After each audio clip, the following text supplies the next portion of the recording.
Yeah, Monica, just a short time ago, we heard from Congressman Adam Smith, Democrat from Washington, who was suggesting that Senator Russ Feingold, Democrat from Wisconsin, that his complaints about the Afghan policy that President Obama announced today did not make any sense. Well, joining us now on the phone is Senator Feingold. And Senator, first of all, why don't you clarify what is it about the president's approach that doesn't necessarily work for you or leaves you concerned?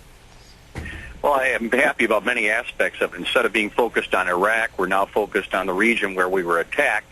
But the problem is if you focus too much on Afghanistan and not sufficiently on a military strategy and a civilian strategy for Pakistan, you may actually make the situation worse. Now, obviously, the president has greatly improved this. He is talking tough with Pakistan. But here's my concern, and if the president had heard it, he might realize it. The problem is that if you do the military buildup now, 17,000 troops, adding 4,000 troops on the Afghanistan side, without yet having the progress and the commitment on the Pakistan side, you might actually create a situation that is worse than the current situation by driving Taliban loyalties and activities into the region even more where they're operating out of. Those who know this situation know that this is being driven out of Pakistan, and that's exactly what the president said. So in a way, by having an escalation on the Afghan side, before you really have progress on the Pakistan side, may be a formula for a quagmire. It may play into the Taliban's hands. And, of course, there are announcements all over the place today that the Taliban is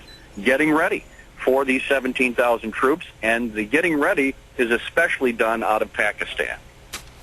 What would be the best approach in terms of dealing with Pakistan, going into Pakistan? Because, as you well know, a lot of sensitivities about the U.S. presence there, a lot of difficulties there in terms of the fragility of the Pakistan government. Well, the steps that are being recommended by the president on the Pakistan side, I think, are very good. We may need to do more.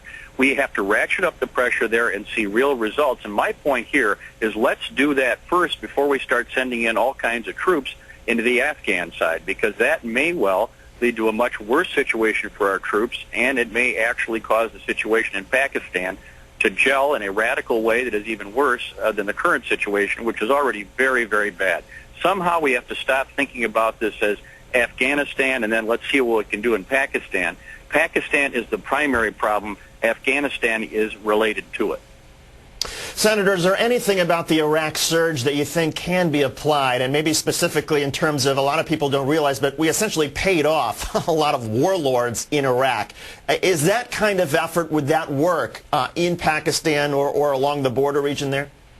I don't think that kind of approach is going to work by just in isolation, and even I much prefer programs that actually have to do with trying to work with citizens, not in terms of paying them off, but projects that actually provide economic opportunity for people. And I know we have those projects, both in the Afghan and Pakistan side, but they're not going to succeed in the middle of growing Taliban insurgency that is threatening the lives and livelihood of just about everybody in the region or anybody who's trying to have progress toward a better country.